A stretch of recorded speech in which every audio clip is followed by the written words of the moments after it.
ഇതൊരു വചന പ്രഘോഷണമല്ല, മറിച്ച് വചനത്തിൻ്റെ ഒരു നമ്മളുടെ ജീവിത അനുഭവങ്ങളുടെ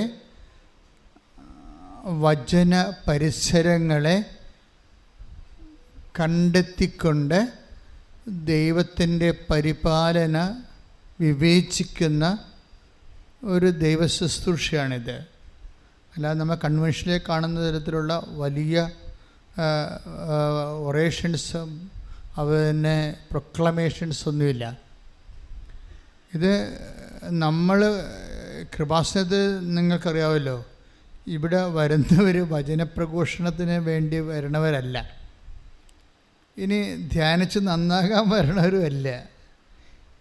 കൃപാസനത്തിൽ കിട്ടിയിരിക്കുന്ന കർത്താവ് തന്ന കാരിസം എന്ന് പറയുന്നത് ഒരു മനുഷ്യൻ്റെ ജീവിതം ഒരു കാഷ്വാലിറ്റിയെ അഭിമുഖീകരിക്കുമ്പോൾ, അത് കടമാകാം, രോഗമാകാം, ചിലപ്പോൾ ആശുപത്രിയിലെ വൈദ്യശാസ്ത്രം കൈയൊഴിഞ്ഞ അവസ്ഥയാകാം. അപ്പോൾ അതൊക്കെ മനുഷ്യനെ ഉണ്ടാക്കുന്ന പൊള്ളലും വേഗലും ഒക്കെ പറയാൻ പറ്റത്തില്ല. ഇങ്ങനെ ഒരു സാഹചര്യത്തിലൂടെ ചിലപ്പോൾ സാമ്പത്തിക തകർച്ചയാകാം, ജോലി ഇല്ലാതെ വരുന്ന അവസ്ഥയാകാം, അല്ലെങ്കിൽ നമ്മൾ എത്ര പരിശ്രമിച്ചിട്ടും വീണ്ടും വീണ്ടും പരാജയപ്പെട്ടിട്ട് നമ്മുടെ ഒരു ആത്മവിശ്വാസം തന്നെ നഷ്ടപ്പെടുന്ന അവസ്ഥയാണ്. പിന്നെ ജീവിതത്തിൽ കുടുംബത്തിലായാലും ശരി, നമ്മളുടെ ജോലിയും നമുക്ക് സാമ്പത്തികമൊക്കെ ഉണ്ട്, ജോലിയൊക്കെ നന്നായിട്ട് ചെയ്യുന്നുണ്ടെങ്കിൽ ഫാമിലിയിൽ നല്ല തകർച്ച ഉണ്ടെങ്കിൽ നമുക്ക് ആ സന്തോഷം ഫീൽ ചെയ്യാത്ത അവസ്ഥയാണ്. നമുക്ക് പ്രൊഫഷണലി സന്തോഷമുണ്ട്, പക്ഷേ ഫാമിലി നമുക്കത് ഫീൽ ചെയ്യുന്നില്ല. അതുകൊണ്ട് എന്തിനാണ് ഇതൊക്കെ ഇങ്ങനെയൊക്കെ ജീവിക്കണത്, ആർക്ക് വേണ്ടിയാണെന്നൊക്കെ നമുക്ക് തോന്നുപോയി. മക്കളൊക്കെ അവരുടെ തോന്നിവാസം പോലെയൊക്കെ ജീവിക്കണ കാണുമ്പോൾ എന്തിനാണ് ഇത്രയും നമ്മൾ കഷ്ടപ്പെടണം, ഉറക്കം നിൽക്കണത്, വിഷമിച്ച് നടക്കണത്, ഇത്രയും ഞെരുക്കം അനുഭവിക്കണത് ആർക്ക് വേണ്ടിയാണ്? ചിലപ്പോൾ ഭർത്താവിന് ഭാര്യയെക്കുറിച്ച് അങ്ങനെ തോന്നാം, ഭാര്യയ്ക്ക് ഭർത്താവിനെക്കുറിച്ച് തോന്നാം, ആർക്ക് വേണ്ടി. അപ്പം നമ്മൾ ചെയ്യണതേ, നമ്മൾ കഷ്ടപ്പെടുകയും വിഷമിക്കുകയും ഞെരുങ്ങുകയും ഇല്ലായ്മയാകുക ചെയ്യുമ്പോഴേ ഈ വീട്ടിലെ കുഞ്ഞ് പിള്ളേരുടെ കയ്യാങ്കളിയും അവരുടെ ഇതൊന്നും മനസ്സിലാക്കാത്ത രീതി ചില ആൾക്കാർ മരിച്ചവരുടെ വീട്ടിലിരുന്നുകൊണ്ട് വർത്തമാനം പറഞ്ഞ് ചിരിക്കാൻ കണ്ടിട്ടില്ലേ? അല്ല, നമ്മൾ ചില മരിപ്പ് വീട്ടിലേക്ക്, എല്ലാ വീട്ടിലാണ്, ചില മരിപ്പ് വീട്ടിലൊക്കെ ചെന്ന് കഴിഞ്ഞാലേ ശവത്തിൻ്റെ വഴിയിൽ അങ്ങനെ കിടക്കും, മറ്റുള്ളവരൊക്കെ അവിടെ ഇരുന്നൊക്കെ വർത്തമാനം പറഞ്ഞു. ഞാൻ പല വീട്ടിൽ കണ്ടിട്ടുണ്ട്. കഴിഞ്ഞ ആഴ്ചയിലൊരു മരിപ്പിന് പോയാൽ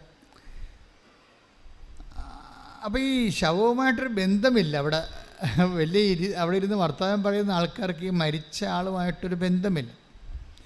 ഇത് മരിക്കണമെന്ന് നിർബന്ധമില്ല, ജീവിച്ചിരിക്കെ തന്നെ നമ്മളൊരു ശവം പോലെ കണ്ടിട്ട് മറ്റുള്ളവർക്ക് ഒരു ബന്ധം തോന്നത്തില്ല. നമ്മളിങ്ങനെ വിഷമിച്ച് നടക്കണമെന്നല്ലാതെ നമ്മുടെ വിഷമം ആർക്ക് വേണ്ടി നമ്മൾ വിഷമിക്കുന്നു എന്നൊക്കെ ഓർക്കുമ്പോഴേ ഈ എന്തിനാണ് നമ്മൾ ജീവിക്കണത് എന്നൊക്കെ തോന്നും.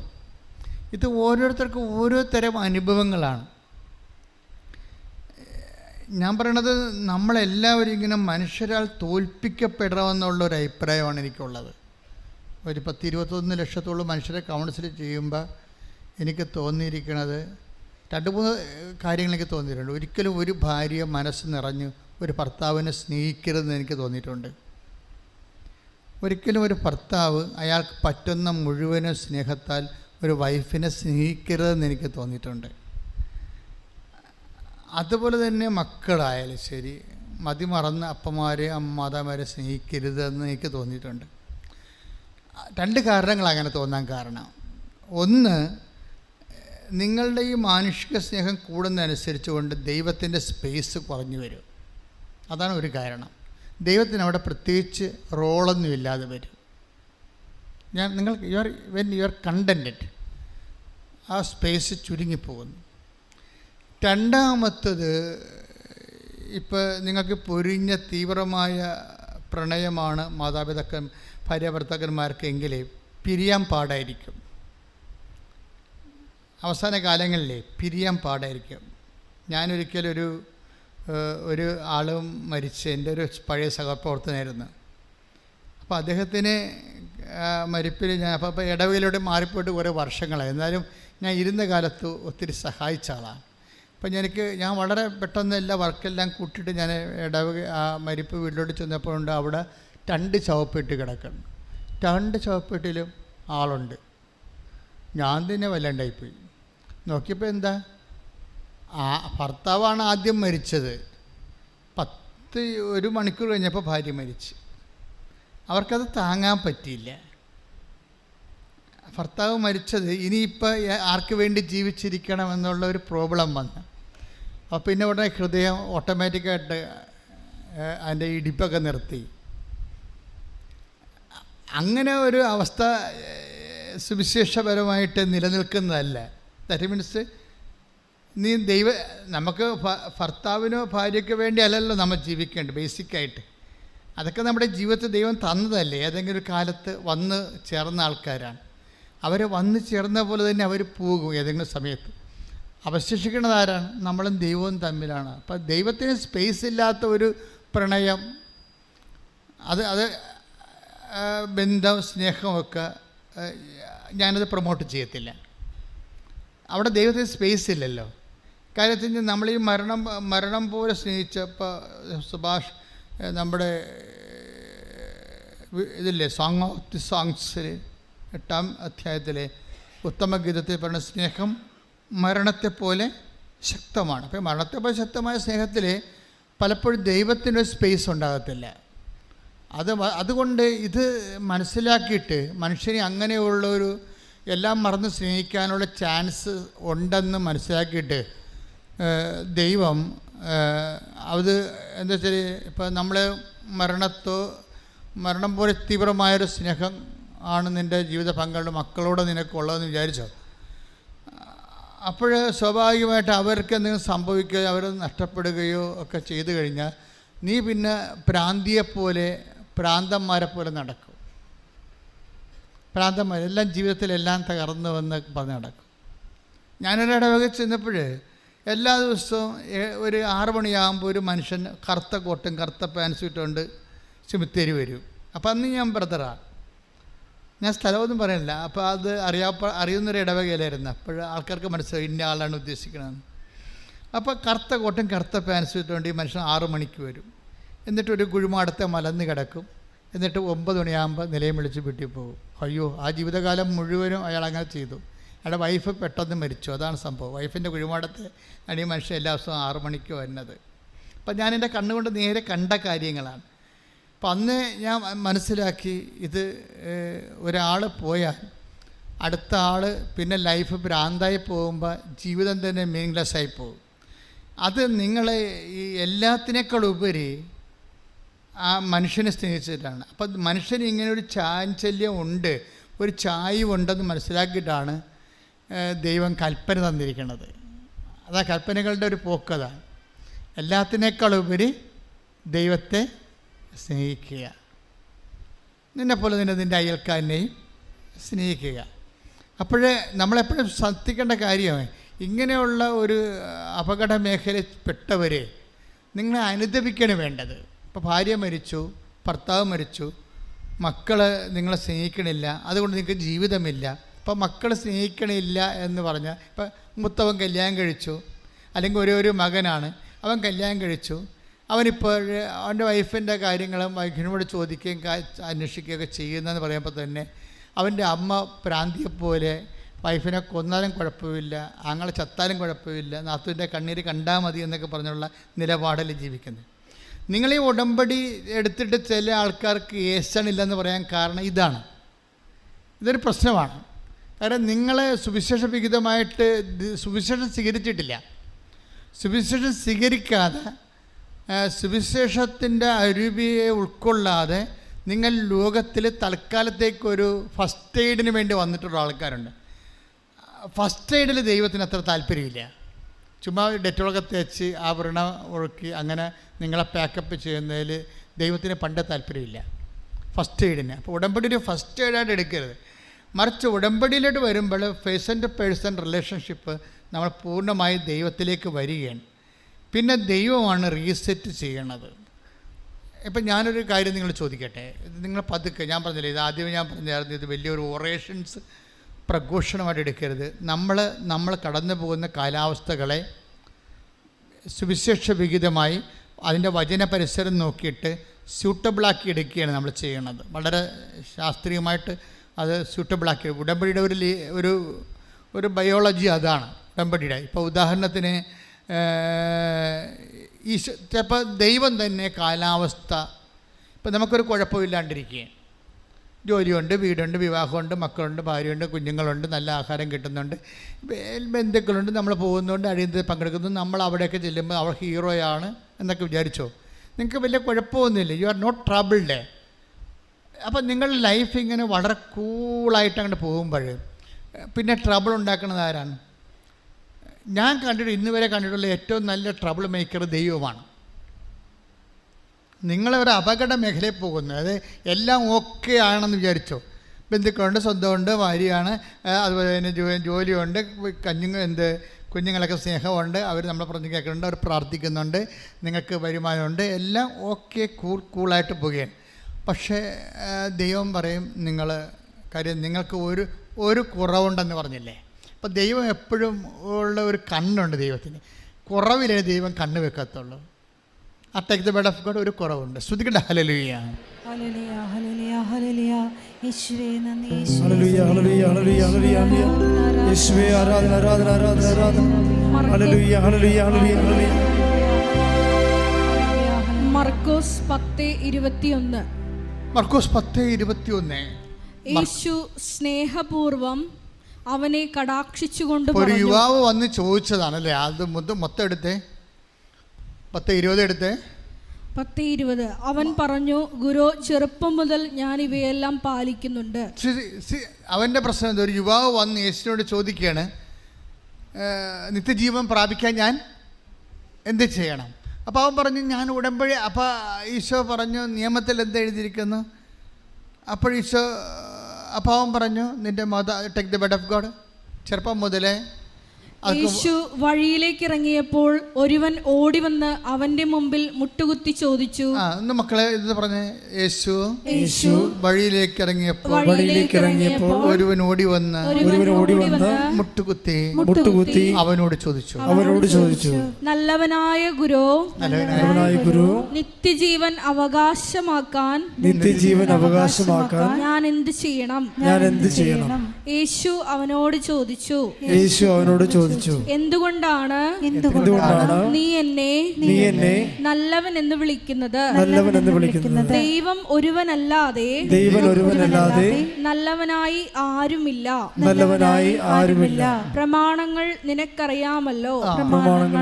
പതുക്കെ ഉടമ്പടിയിലോട്ട് വരിക. കണ്ട, പ്രമാണത്തെട്ട് തൊട്ട് കണ്ട, നിത്യജീവൻ പ്രാപിക്കാൻ ഞാൻ എന്ത് ചെയ്യണമെന്ന് പറയുമ്പോഴേ അതിനെ കവനന്റുമായിട്ട് കണക്ട് ചെയ്യണം. കണ്ടില്ലേ? പ്രമാണങ്ങൾ നിനക്കറിയാമല്ലോ. എന്തൊക്കെയാണത്? കൊല്ലരുത്, വ്യഭിചാരം ചെയ്യരുത്, മോഷ്ടിക്കരുത്, കള്ളസാക്ഷ്യം നൽകരുത്, വഞ്ചിക്കരുത്, പിതാവിനെയും മാതാവിനെയും ബഹുമാനിക്കുക. അവൻ പറഞ്ഞു, ഗുരു, ചെറുപ്പം മുതൽ ഞാൻ ഇവയെല്ലാം പാലിക്കുന്നുണ്ട്.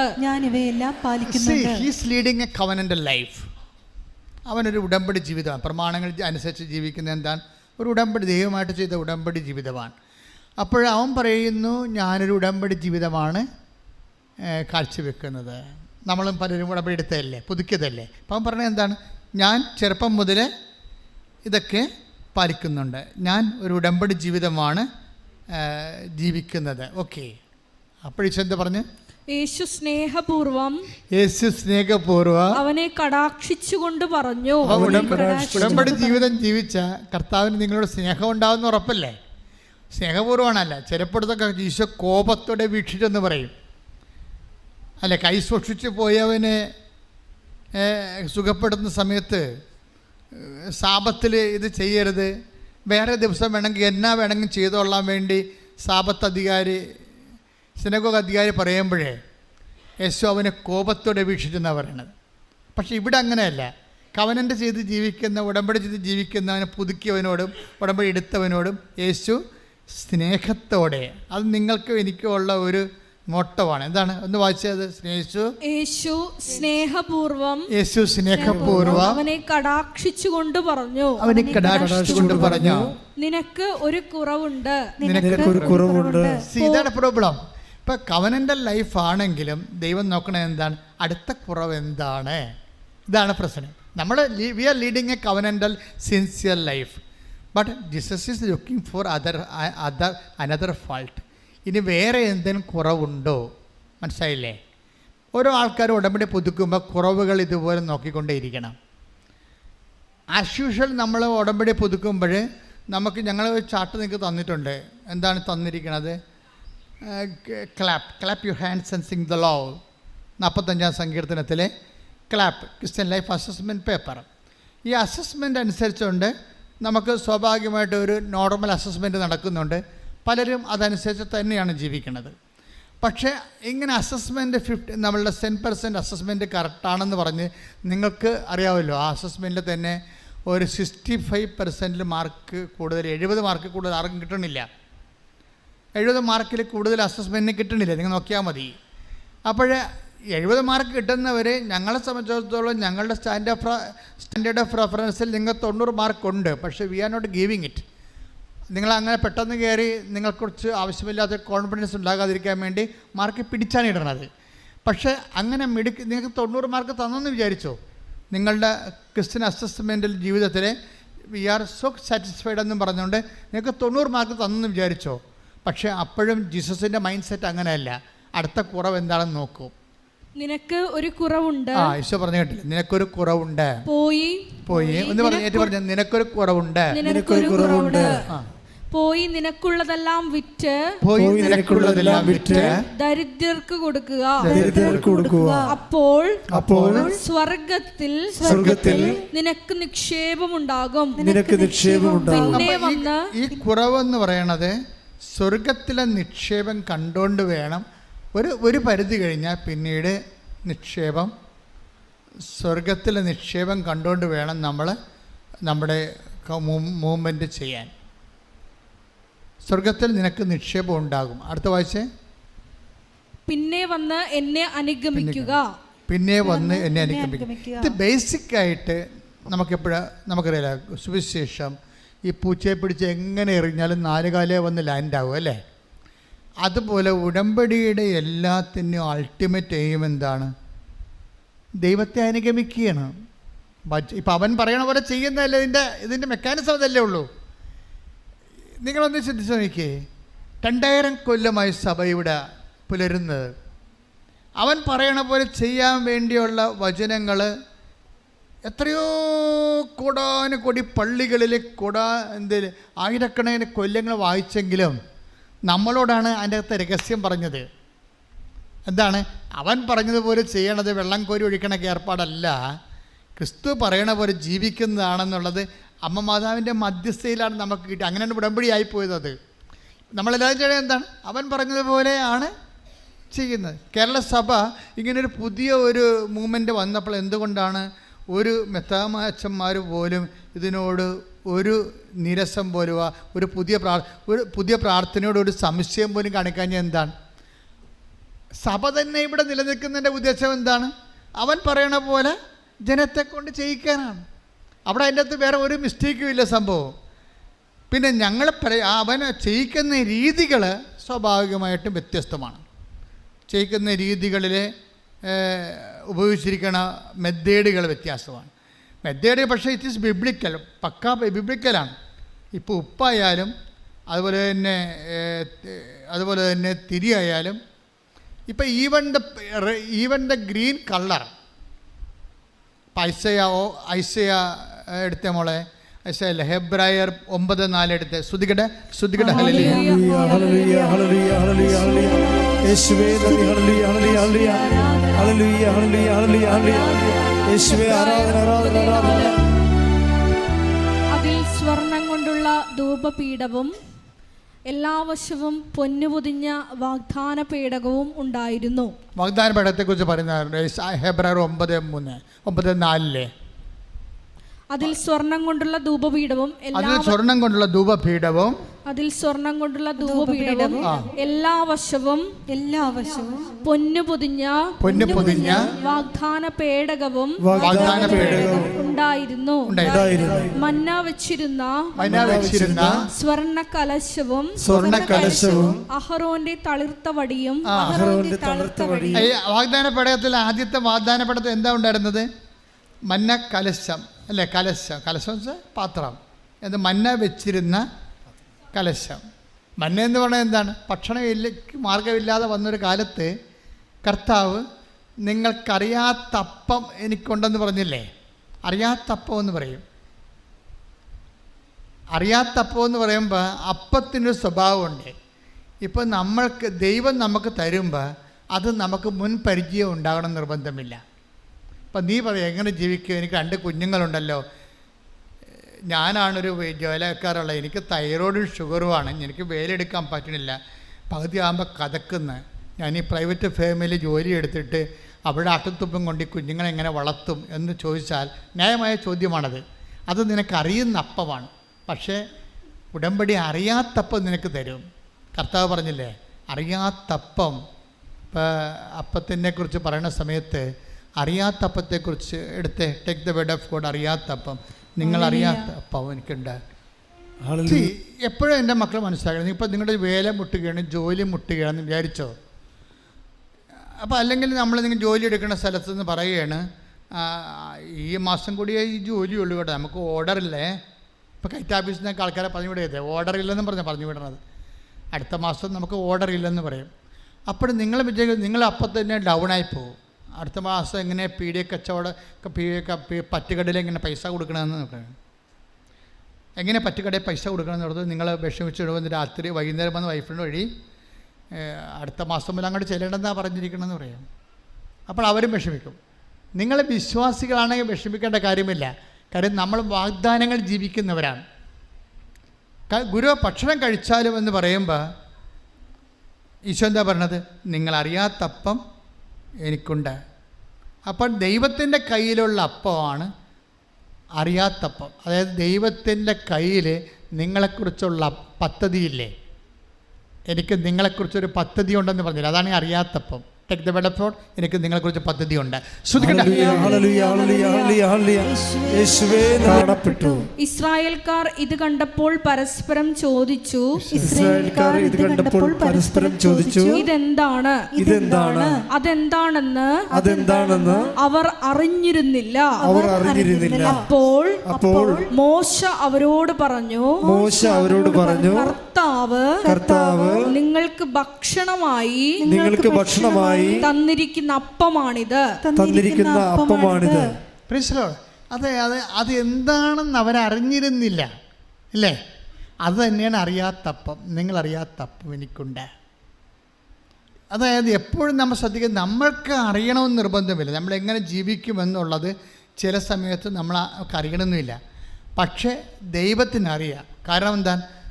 എനിക്ക് നിങ്ങളെക്കുറിച്ചൊരു പദ്ധതി ഉണ്ട്. കഴിഞ്ഞ ദിവസങ്ങളിലൊരു സാക്ഷ്യം ഉണ്ടായി. സാക്ഷ്യം എന്ന് വെച്ചാൽ ഒരു പാവപ്പെട്ട വീട്ടിലാണ്, ചെല്ലാനത്ത്. അപ്പോൾ അവൻ്റെ അമ്മ ഇവിടെ വന്ന് ഉടമ്പടി എടുത്തപ്പോൾ അവന് കപ്പൽ കാശ് കൊടുത്ത് നിൽക്കുന്ന പാർട്ടിയാണ്. ക്യാപ്റ്റൻ പരീക്ഷയൊക്കെ എഴുതിയിട്ടേ നമ്മുടെ ഈ മർച്ചൻ്റ് ടീമിലൊക്കെ പൈസ കൊടുക്കൂല. പഠിക്കണമെങ്കിൽ 4 ലക്ഷമാണ്. പിന്നെ ഏതെങ്കിലും കപ്പലൊക്കെ ആണെങ്കിൽ 3 ലക്ഷം 2 ലക്ഷമൊക്കെ കൊടുക്കേണ്ടി വരും. അപ്പോൾ 4 ലക്ഷം വരെ കൊടുത്തിട്ട് ഇന്നുവരെ ജോലി കിട്ടാത്തവരുമുണ്ട്. കാര്യം അത് വേറെ നമ്മൾ പറയുന്ന അത്ര ഈസി അല്ല അവിടെ കിട്ടാൻ. കാര്യം അതെല്ലാം ക്യാപ്റ്റൻസ് 6 മാസം കഴിയുമ്പോൾ ഇറങ്ങും, ചിലപ്പോൾ 1 കൊല്ലം കഴിയുമ്പോൾ ഇറങ്ങും. അവൻ്റെ ക്രൂ എല്ലാം ഇറങ്ങും. പിന്നെ പുതിയ ക്യാപ്റ്റൻ കയറുമ്പോൾ അവൻ്റെ ക്രൂ അനുസരിച്ച് എനിക്ക് 4 ലക്ഷം 3 ലക്ഷം വെച്ച് വാങ്ങിച്ചിരിക്കുന്ന ആൾക്കാരുടെ കയറണം. അപ്പോൾ ഇവൻ്റെ ജോലി പോകും. ഇത് ഭയങ്കര റിസ്ക് പിടിച്ച പരിപാടിയാണിത് പലർക്കും. കയറി രക്ഷപ്പെട്ടവൻ ചിലപ്പോൾ രക്ഷപ്പെട്ടു പോകും. അവൻ്റെ ശമ്പളം എന്നൊക്കെ പറഞ്ഞാൽ വല്ലാത്ത പെസക്ക് ശമ്പളമായത് കാരണം യൂത്തെല്ലാം അതിനകത്ത് ഇടിച്ച് നിൽക്കുകയാണ് സംഭവം. പക്ഷേ ഇത് ഈ പാവപ്പെട്ടവനെ റെക്കമെൻഡ് ചെയ്യാനോ കൊടുക്കാനോ കാശില്ല. 4 ലക്ഷം ചോദിച്ചാൽ കൊടുക്കാനില്ല. അപ്പോഴങ്ങനെ അവൻ്റെ അമ്മ ഉടമ്പടി ചെയ്തപ്പോൾ മാതാവ് പൈസ ആദ്യം മേടിക്കാത്ത ഒരു ഷിപ്പിലെ ക്യാപ്റ്റന് ലിങ്ക് കിട്ടി. പൈസ ആദ്യം അത് വളരെ കുറച്ച് പൈസ മേടിച്ചിട്ട് ഇവൻ പെട്ടെന്ന് ഷിപ്പിൽ കയറി കഴിഞ്ഞപ്പോൾ പക്ഷെ അവിടെ ചെന്നപ്പോൾ ഒരു പ്രശ്നം. എന്താണ് പ്രശ്നം? കഴിഞ്ഞ ദിവസത്തെ ഈ ആഴ്ച നടന്ന സാക്ഷ്യമാണ്. ഞാൻ അപ്പോൾ ചെയ്തിട്ടുണ്ട്, നിങ്ങൾ നോക്കിയാൽ മതി. അവിടെ ചെന്നപ്പോൾ ഈ പറഞ്ഞ പോലെ ഒരു മനുഷ്യനെ അവിടെ പരിചയമില്ല. കാശ് വാങ്ങി ഇവനെ കയറ്റിയ ആൾ കപ്പലിലില്ല. കപ്പലുള്ളത് വേറെ ആൾക്കാരാണ്, പക്ക ഹിന്ദിക്കാരാണ് മുഴുവനും. എല്ലാം ഗുജറാത്തി വാലാസാണ് മുഴുവനും. ഇവനോട് ആണെങ്കിൽ ദ്രാവിഡന്മാരെ നമ്മൾ അങ്ങോട്ട് ചെല്ലുന്തോറും നമ്മൾ മദ്രാസി എന്നേ വിളിക്കണം. പട്ടാളക്കാർക്ക് ഇത് ഭയങ്കര പ്രശ്നമാണ്. ഇവിടെ അവരെ മലയാളീസിനെ മദ്രാസി എന്നേ വിളിക്കത്തുള്ളൂ. അപ്പോൾ അവർക്ക് അങ്ങനെ ഒരു വംശീയമായിട്ടുള്ള കുറച്ച് ചുരുക്കൊക്കെ ഉള്ള ചില ആൾക്കാർ, എല്ലാവരും അല്ല.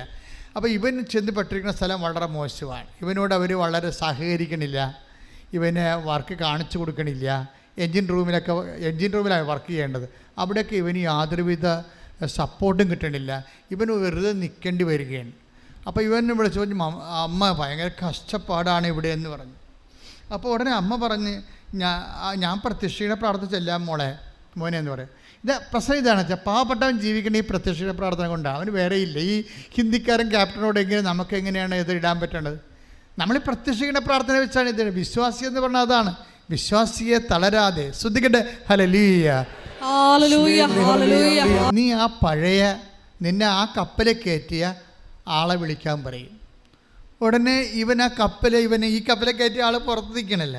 അയാളെ വിളിച്ച ഉടനെ, സാറേ ഇവിടെ എനിക്കൊന്നും ചെയ്യിക്കണില്ല, എല്ലാം ഹിന്ദിക്കാരാണ്. എന്നെ എൻജിൻ റൂമിൽ പോലും എനിക്ക് വർക്കിന് സഹകരണം കിട്ടണില്ല. എന്നെ അവർക്ക് അല്പം തെറ്റുമ്പോൾ അവരെൻ്റെ കഴുത്തേക്ക് കയറിയിട്ട് ഹിന്ദിയിൽ തെറി വിളിക്കണം. എനിക്കിവിടെ നിൽക്കക്കള്ളിയില്ല, ഞാൻ എന്ത് ചെയ്യും എന്ന് ചോദിക്കും. ഉടനെ ഈ ആദ്യം കയറ്റിയ ആൾ അവനോട് പറയും, 300 കിലോമീറ്റർ അകലെ, ഗുജറാത്തിൽ നിന്ന് 300 കിലോമീറ്റർ അകലെ വേറെ ഒരു കപ്പൽ വന്നിട്ടുണ്ട്. ഇവന് 300 കിലോമീറ്റർ അവിടെ നമ്മൾ ഇവിടെ കൂടി കേരളത്തിൽ പോണ പോലെ പോകാൻ പറ്റുക? ഒറ്റയ്ക്കേ ഉള്ളൂ പാവപ്പെട്ടവൻ. അപ്പോഴും അമ്മയോട് പറയും, അമ്മയെ 300 കിലോമീറ്റർ അകലൊരു കപ്പൽ വന്നിട്ടുണ്ടെന്ന് പറയണം. ഞാനെങ്ങനെ പോകും? ഞാൻ ഒറ്റയ്ക്ക്, എനിക്ക് സ്ഥലവും അറിയാൻ പാടില്ല, ഭാഷ്യം അറിയാൻ പാടില്ലെന്ന് പറയുമ്പോൾ അമ്മ പറയും, നിൻ്റെ കയ്യിൽ കാശ് രൂപയല്ലേ, സഞ്ചാരി മാതാവ്, അമ്മ കൂടെ വരുമെന്ന് പറയും. അപ്പോൾ ഇവന് ഉറപ്പാവും. കാര്യം എന്താണ്? ഇത് അഷ്വറൻസിലുള്ളതാ, കൂടെ വരുമെന്ന്. ഉടമ്പടിയിലുള്ളതല്ലേ. I will come with you wherever you go. ഏത് 300 കിലോമീറ്റർ അല്ലെങ്കിൽ കപ്പലിലായാലും ചന്തലിലായാലും നമുക്ക് തന്നെ അഷുറൻസ് എന്താണ്? 33:14 take the word of God, പുറപ്പാടിന്റെ പുസ്തകം. ശ്രദ്ധിക്കട്ടെ, ഹല്ലേലൂയ ഹല്ലേലൂയ ഹല്ലേലൂയ ഹല്ലേലൂയ ഹല്ലേലൂയ. യേശുവേ നന്ദി, യേശുവേ സ്തുതി, ഹല്ലേലൂയ ഹല്ലേലൂയ. പുറപ്പാട് 33:14. കർത്താവ് പറഞ്ഞു, ഞാൻ തന്നെ നിന്നോട് കൂടെ വരികയും നിനക്ക് ആശ്വാസം നൽകുകയും ചെയ്യും. പറഞ്ഞ കർത്താവ് എന്നോട് പറഞ്ഞു, ഞാൻ തന്നെ നിന്റെ കൂടെ വരികയും നിനക്ക് ആശ്വാസം നൽകുകയും ചെയ്യും. Praise the Lord, praise the Lord, ഹല്ലേലൂയ ഹല്ലേലൂയ. കൈയെടുത്ത് കർത്താവ് സ്തുതിക്കട്ടെ.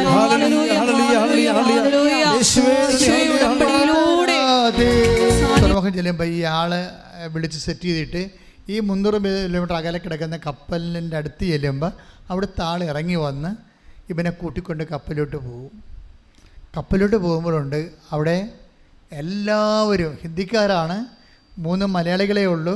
പക്ഷേ എല്ലാവർക്കും ഇവനോട് ഭയങ്കര സ്നേഹം. കാലാവസ്ഥ പെട്ടെന്ന് മാറ്റും ദൈവം. നമുക്കറിയാമില്ല, അപരിചിതനായാലും വിദൂരസ്ഥരായാലും സമീപസ്ഥരാക്കുന്നതാണ് ക്രിസ്തുവിൻ്റെ ചൈതന്യം. ടേക്ക് ദ ബെഡ് ഓഫ് വിദൂരസ്ഥ സമീപസ്ഥർ. ശ്രദ്ധിക്കട്ടെ, ഹല്ലേലൂയ ഹല്ലേലൂയ ഹല്ലേലൂയ ഹല്ലേലൂയ ഹല്ലേലൂയ. യേശുവേ നന്ദി, യേശുവേ സ്തുതി, ഹല്ലേലൂയ ഹല്ലേലൂയ ഹല്ലേലൂയ ഹല്ലേലൂയ ഹല്ലേലൂയ. യേശുവേ ആരാധന ആരാധന ആരാധന. യേശുവേ നന്ദി, ആരാധന ആരാധന. എഫേസ്യോസ് 2:17. വിദൂരസ്ഥരായിരുന്ന നിങ്ങളോടും സമീപസ്ഥരായിരുന്ന ഞങ്ങളോടും അവൻ സമാധാനം പ്രസംഗിച്ചു.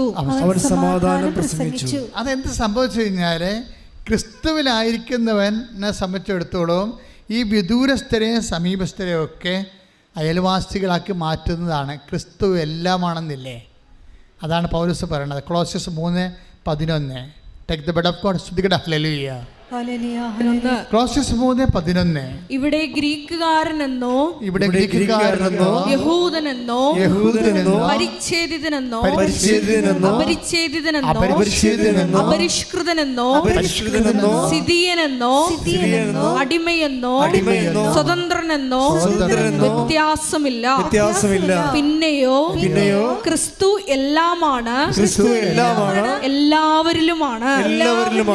ക്രിസ്തു എല്ലാമാണ്, എല്ലാവരിലും. അപ്പൊ എന്താ കാര്യം? നമുക്കൊരു ആവശ്യം വന്നു. നിങ്ങൾക്ക് ആവശ്യപ്പെട്ട സമയത്ത് ആവശ്യപ്പെട്ട വിഷയത്തിൻ്റെ മേലെ ക്രിസ്തുവിന് ഇടപെടാൻ കഴിയുന്നതാണ്, ആവശ്യമുള്ളതുപോലെ ഇടപെടാൻ കഴിയുന്നതാണ് ക്രിസ്തു എല്ലാമാണെന്ന് പറയാൻ കാരണം. ഭയങ്കര വാക്കാണ് ക്രിസ്തു എല്ലാം. ക്ലോസിസ് 3:11. നിങ്ങൾക്ക് ആവശ്യമുള്ളത് ഓരോരുത്തർക്കും ഓരോ ആവശ്യമല്ലേ, ഓരോരുത്തർക്കും ഓരോ സാഹചര്യവും ആവശ്യപ്പെട്ടത് ആവശ്യപ്പെട്ട സമയത്ത് ആവശ്യമുള്ളതുപോലെ സംലഭ്യമാക്കാൻ കഴിയുന്നതാണ് ക്രിസ്തുവിൻ്റെ ചൈതന്യം. അതെല്ലാവരുമാണ്, എല്ലാമാണ്, എല്ലാവരിലുമാണ്. എന്തൊക്കെയാണ്? അതുകൊണ്ട് അങ്ങനെ ഒരു വിഭാവനയാണ് നമ്മുടെ ജീവിതത്തെക്കുറിച്ച് ക്രിസ്തുവിനെ മുൻനിർത്തിക്കൊണ്ട് ദൈവപിതാവ് ചിന്തിച്ചത്. കൈയടിച്ച് കർത്താവിനെ വളരെ ശ്രദ്ധയോടെ സൂക്ഷ്മതയോടെയാണ് വചനം ഗ്രഹിക്കേണ്ടത്. വചനത്തെ നിങ്ങൾ സ്നേഹിച്ചില്ലെങ്കിൽ വചനം നിങ്ങളുടെ അടുക്കിലേക്ക് വരത്തില്ല. നിങ്ങളവർക്ക് ഇത് കഴിയുമ്പോൾ വേറെ എന്തോ സംഭവിക്കുമെന്ന് പറഞ്ഞിരിക്കരുത്. ഇതാണ് സംഭവിക്കേണ്ടത്. ക്രിസ്തുവിനെ നിങ്ങൾ സ്വീകരിക്കുന്നതാണ് സംഭവിക്കേണ്ടത്. ഇപ്പം ഇവൻ്റെ സംഭവം തന്നെ എന്താണ്? അതിൻ്റെ അകത്ത് ഒരു മലയാളിക്ക് ഇവനോട് വല്ലാത്ത സ്നേഹം. അവൻ ദൈവസ്നേഹമുള്ളവനാണ്. അവൻ ഞായറാഴ്ച കൊണ്ടുപോയിട്ട് ക്യാബിനിൽ കൊണ്ടുപോയിട്ട് ഇൻ്റർനെറ്റ് എടുത്തിട്ട് മുട്ടയിൽ നിന്ന് കുർബാന കാണുന്നവനാണ് ഓൺലൈനിൽ. കണ്ട കാര്യങ്ങൾ പോകണ്ടല്ലേ? ആ മലയാളി ഇവനേക്കാൾ ഭക്തനാണ്, കർത്താവുമായിട്ട് ബന്ധമുള്ളവനാണ്. അവൻ ഞായറാഴ്ച ഈ കടലിൽ ഞായറാഴ്ച തിങ്കളാഴ്ച ഒന്നും അറിയത്തില്ലല്ലോ. അപ്പോൾ ഞായറാഴ്ച പോയിട്ട് അവൻ്റെ ക്യാബിനിൽ പോയിട്ട് ഇൻ്റർനെറ്റ് ഓൺ ചെയ്തിട്ട് ഓൺലൈനിൽ മുട്ടയിൽ നിന്ന് കുർബാന കാണുന്നവനാണ്. ഓക്കെ, അതായത് ക്രിസ്തു ഒരു വ്യക്തികളിൽ ജീവിക്കുമ്പോൾ ദൈവം നിങ്ങളെ കൊണ്ട് എത്തിക്കണ തുറമുഖം കണ്ടില്ലേ? ആ സാധു എന്താ പറഞ്ഞത്? എനിക്ക് 300 കിലോമീറ്റർ ഒറ്റയ്ക്ക് സഞ്ചരിക്കണ്ടേ? അപ്പോൾ അവൻ്റെ പ്രശ്നം അവൻ ഉടനെ സങ്കടപ്പെട്ട് പറയുമ്പോൾ ആ സങ്കടത്തിന് എന്ത് സുന്ദരമായ ഒരു പരിഹാരമാണ് ഉണ്ടായിരിക്കുന്നത്. അവന് ശമ്പളം കൂടി, നല്ല ക്രൂസിനെ കിട്ടി, ദൈവവിശ്വാസമുള്ളവരെ കിട്ടി, എല്ലാം സകല വാഗ്ദാനങ്ങളുമാണ്. എന്തെല്ലാം വാഗ്ദാനങ്ങളും മനുഷ്യന് ദൈവം കൊടുത്തിട്ടുണ്ടോ അതെല്ലാം ഇതിനകത്തുള്ളതാണ്.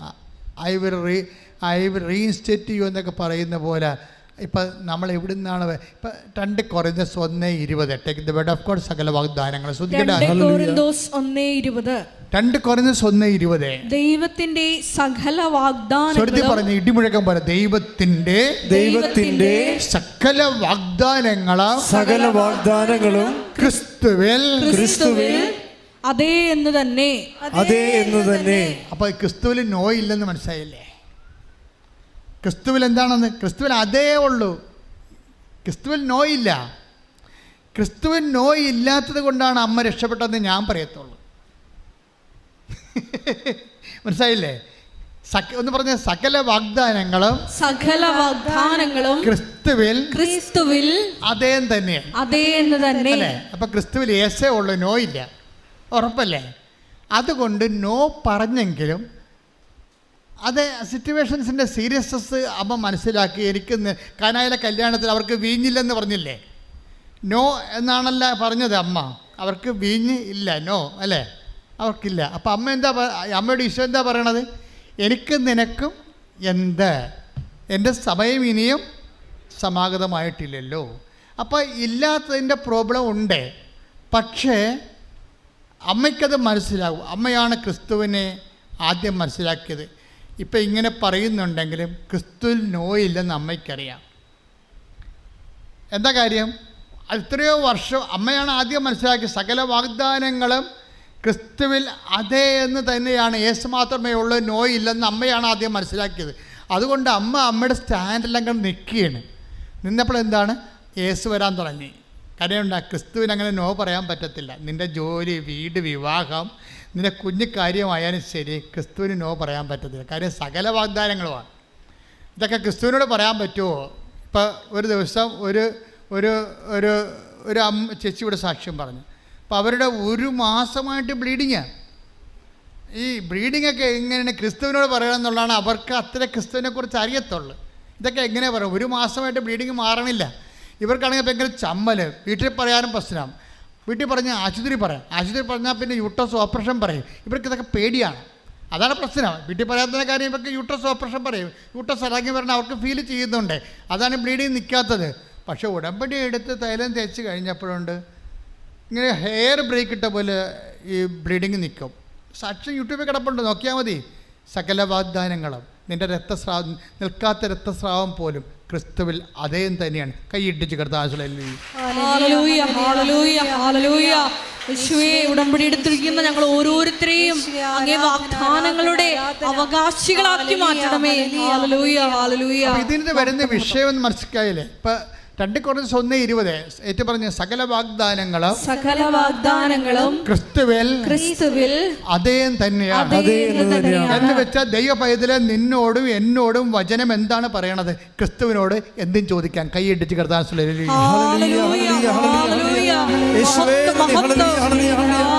എങ്ങനെയാണ് ഹിന്ദിക്കാരന് ഈ പയ്യനെ കൊണ്ട് ഹിന്ദി കപ്പലിലേക്ക് കയറ്റിയത്? സാക്ഷ്യത്തിൽ. അതായത് നിങ്ങൾ അറിയാത്തപ്പം, അവനറിയത്തില്ലല്ലോ, 300 കിലോമീറ്റർ അകലെ ഈ കപ്പലിന് വേറൊരു കപ്പൽ കിടക്കുന്നുണ്ട്, അവിടെയാണ് ഇവൻ്റെ ചോറെന്നുള്ളത് ഇവനെ അറിയത്തില്ല. അതാണ് പറയുന്നത്, നിങ്ങൾ അറിയാത്തപ്പം എനിക്കുണ്ട് എന്ന് വെച്ച് കഴിഞ്ഞാൽ ഈ മന്നയെക്കുറിച്ച് പറഞ്ഞതും ഒന്ന് വായിച്ചേ. മന്ന വായിച്ചേ, ശ്രുതികട്ടെ. ഹല്ലേലൂയ. 16, 15 തിരുവചനങ്ങൾ. മഞ്ഞുരുകിയപ്പോൾ മരുഭൂമിയുടെ ഉപരിതലത്തിൽ പൊടിമഞ്ഞ് പോലെ വെളുത്തുരുണ്ട് ലോലമായ ഒരു വസ്തു കാണപ്പെട്ടു. പ്ലീസ് ഒന്നിനു വായിച്ചു. അത് മഞ്ഞുരുകിയപ്പോൾ മരുഭൂമിയുടെ ഉപരിതലത്തിൽ പൊടിമഞ്ഞു പോലെ വെളുത്തുരുണ്ട് ലോലമായ ഒരു വസ്തു കാണപ്പെട്ടു. പ്ലീസ് ഇതിന് ഇവർക്ക് മനസ്സിലായില്ലേ? മന്നു എന്ന് പറഞ്ഞ് ഇവർ നടക്കും. എന്താണിത്? എന്താണ് അവർക്ക് അറിയത്തില്ലല്ല. അതാണ് അറിയാത്ത അപ്പം എന്ന് പറയുന്നത്. മന്ന എന്ന് പറഞ്ഞാൽ അവിടെ ഭാഷയെ വിളിക്കണം മന്ന. പക്ഷേ എന്താണെന്ന് ഇതെന്താ? എപ്പോഴാണ് സംഭവിക്കുന്നത്? മഞ്ഞുരുകുമ്പോഴാണ്. രാത്രി ഇരുട്ടും മഞ്ഞും ജീവിതത്തിൻ്റെ അനുഭവങ്ങളാണ്. കുറച്ച് കഴിയുമ്പോൾ കർത്താവ് നിനക്ക് അപ്പം തരുമ്പോൾ നിൻ്റെ ജീവിതത്തിലെ മഞ്ഞുരുകിപ്പോവും. മഞ്ഞുരുകിട്ടത് കാണും. കണ്ണീരിൻ്റെ കാലം അങ്ങോട്ട് ഉരുകി മാറും. കണ്ണീരിൻ്റെ കാലം, ജോലിയില്ലാത്ത കാലം, ആരോഗ്യമില്ലാത്ത എന്തൊക്കെ രോഗിയായിരുന്ന കാലം, ഈ മഞ്ഞ് ഉരുകിപ്പോവും. എല്ലാ മഞ്ഞും ഉരുകാനുള്ളതാണ്. എല്ലാ സങ്കടങ്ങളും കർത്താവിന് ഉരുക്കാനുള്ളതാണ്, ഉരുക്കി കളയാനുള്ളതാണ്. കൈയടിച്ച് കർത്താൻ. അപ്പോൾ ഉടമ്പടി എടുത്തിട്ടുള്ള എല്ലാവർക്കും ഒരു മഞ്ഞുരുക്കത്തിന് വേണ്ടി കാത്തിരിക്കാം. തീർച്ചയല്ലേ?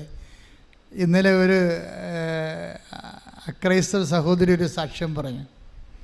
അവളുടെ കുഞ്ഞിന് പനിയാണ്. പക്ഷേ എന്താ പ്രോബ്ലം വെച്ച് കഴിഞ്ഞാൽ പനി 100, 102, 103 കിടക്കുകയാണ്. പക്ഷെ കൊച്ച് വേർക്കണില്ല, പനിയുണ്ട്. പാരസെറ്റമോളും അതുപോലെ തന്നെ അവർ നേഴ്സായതുകൊണ്ട് മെഡിക്കലായിട്ടാണ് സംസാരിക്കുന്നത്.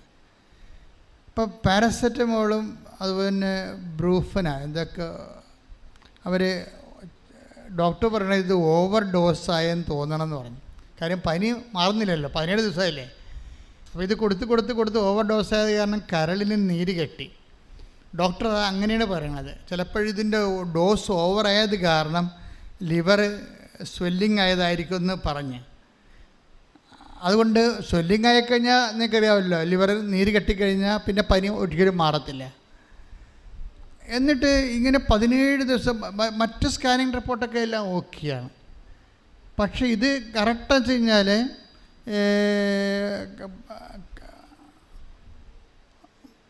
പ്രോട്ടീൻ ദഹിക്കാത്ത വിഷയങ്ങളുണ്ട് അതിനകത്ത്. പ്രോട്ടീൻ ദഹിക്കാത്ത അങ്ങനെ കുറേ പ്രശ്നങ്ങൾ അവർ പറയുന്നുണ്ടായിരുന്നു. അതിൻ്റെ എൻസൈം, അതിൻ്റെ ഇല്ലായ്മ, അത് കാരണം എൻസൈം ഇല്ലാത്തത് കൊണ്ട് അവർക്ക് എക്സ്ട്രാ എൻസൈം കൊടുക്കുന്നത്, ഇങ്ങനെ കുറേ സാക്ഷ്യങ്ങളൊക്കെ ഇന്നലെ നല്ലൊരു ദിവസമായിരുന്നു. ഇന്നലെ മെനയെന്ന് സാക്ഷ്യത്തിൻ്റെ.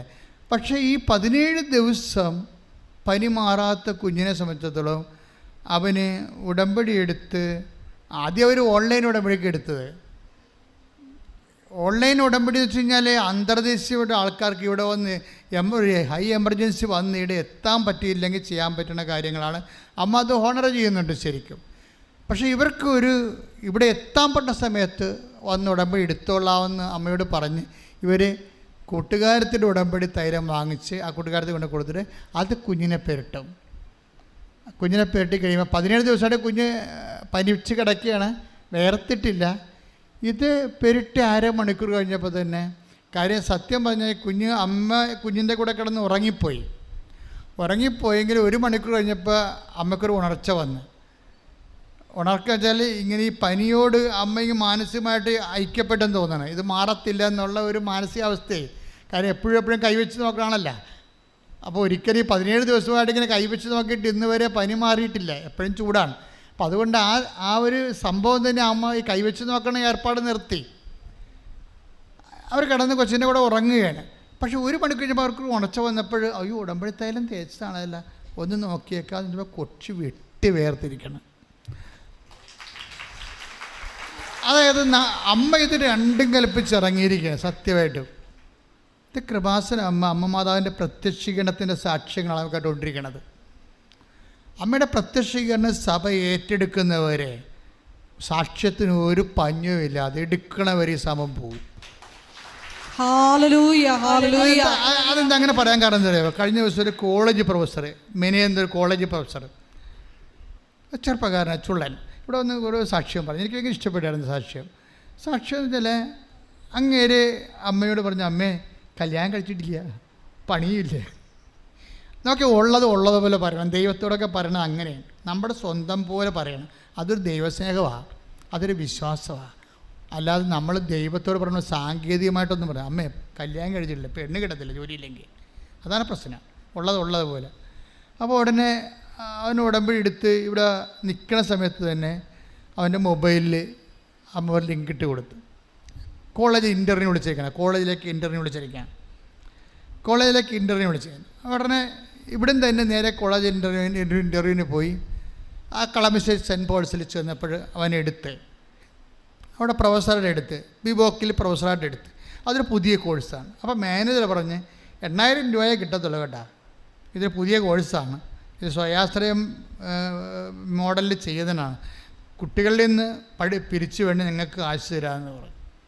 അപ്പോൾ ആ ജോലിക്ക് കയറി. ഏതായാലും ജോലി കിട്ടിയ കയറണമല്ല, അവരുടെ മര്യാദയല്ലേ, ദൈവം തന്നതല്ലേ, ഇവിടെ വെച്ച് അമ്മയുടെ മണ്ണി വെച്ച് വന്ന വിളിയല്ലേ, അപ്പം അമ്മ കൊടുത്തായിരിക്കുമല്ല. അപ്പോൾ അതിൻ്റെ അകത്ത് 8000 രൂപയ്ക്ക് അവന് പ്രശ്നമില്ല. എന്നിട്ട് അമ്മയുടെ പുറത്തിറങ്ങിയോ പറഞ്ഞു, ഞാൻ അമ്മ 1 കൊല്ലം നിൽക്കത്തുള്ളൂ കേട്ടാ. അതാണ് ഞാൻ 1 കൊല്ലം, എനിക്ക് 1 കൊല്ലം 8000 രൂപ അമ്മ തന്ന ജോലി ആയതുകൊണ്ട് കയറണം, എനിക്കൊരു 40 രൂപയെങ്കിലും തരണം, അല്ലെങ്കിൽ എനിക്ക് ജോലി മുന്നോട്ട് കൊണ്ടുപോകാൻ പറ്റുകയില്ല. ഒരു 2 ആഴ്ച കഴിഞ്ഞപ്പോൾ മാനേജർ വിളിച്ച് ഈ ബിബോക്കുകാരെല്ലാവരെയും വിളിച്ച് പറഞ്ഞ് ഒരു എമൗണ്ട്, ഒരു ബൾക്ക് എമൗണ്ട് കേന്ദ്ര ഗവൺമെൻറ് നമുക്ക് തന്നിട്ടുണ്ട്, അതുകൊണ്ട് നിങ്ങളുടെ ശമ്പളം കൂട്ടുകയാണ് 43,000 രൂപയെന്ന്.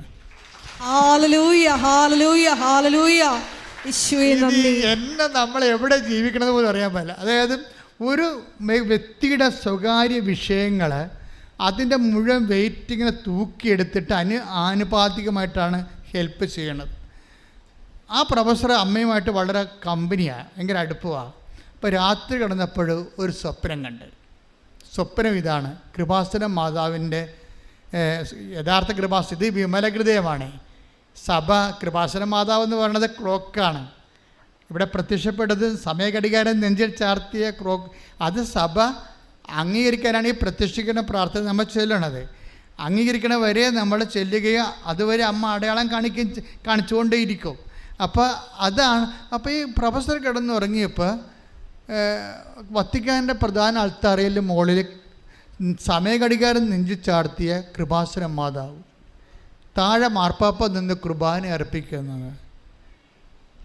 ഇത് ഒരു രാത്രിയിൽ ആ മനുഷ്യൻ കണ്ടൊരു സ്വപ്നമാണിത്. നമ്മൾ സ്വപ്നം കാണത്തില്ലേ? ഇപ്പോൾ കഴിഞ്ഞ ദിവസം ഒരു സ്വപ്നം, ഭർത്താവും ഭാര്യയും ഒരേ സ്വപ്നം കണ്ടിരിക്കുകയാണ്. അതെങ്ങനെയാണ് സാധിക്കണത്? ഭർത്താവും കിടന്നുറങ്ങണം, ഭാര്യയും കിടന്നുറങ്ങണം, ഇവർ രണ്ടുപേരും ഒരേ സ്വപ്നം കണ്ടിരിക്കണം. അപ്പോൾ ഇതിങ്ങനെ പാരലായിട്ട് ഇൻ്റർനെറ്റ് കണക്ഷൻ വെച്ചിരിക്കുകയാണ് ഇപ്പോൾ സ്വപ്നത്തിന്. നമുക്കിതൊന്നും വിശദീകരിക്കാൻ പറ്റണില്ല. ആ സാക്ഷി നിങ്ങളൊന്ന് കേട്ടെ, ഭർത്താവും ഭാര്യയും ഒരേ ദിവസം ഒരേ രാത്രി ഒരേ സമയം ഒരേ സ്വപ്നം കണ്ടിരിക്കണം. ഇതെന്ന് കഴിഞ്ഞാൽ നമ്മുടെ കയ്യിൽ നിന്ന് അങ്ങോട്ട് വിട്ടുപോവുകയാണ്. ദൈവം കൽപ്പിച്ചു കൂട്ടി ഇറങ്ങി തൻ്റെ ജനങ്ങളുടെ കണ്ണുനീരൊപ്പുന്ന അതിശാസ്ത്രീയമായ ഒരു കാലം. ശ്രദ്ധിക്കട്ടെ.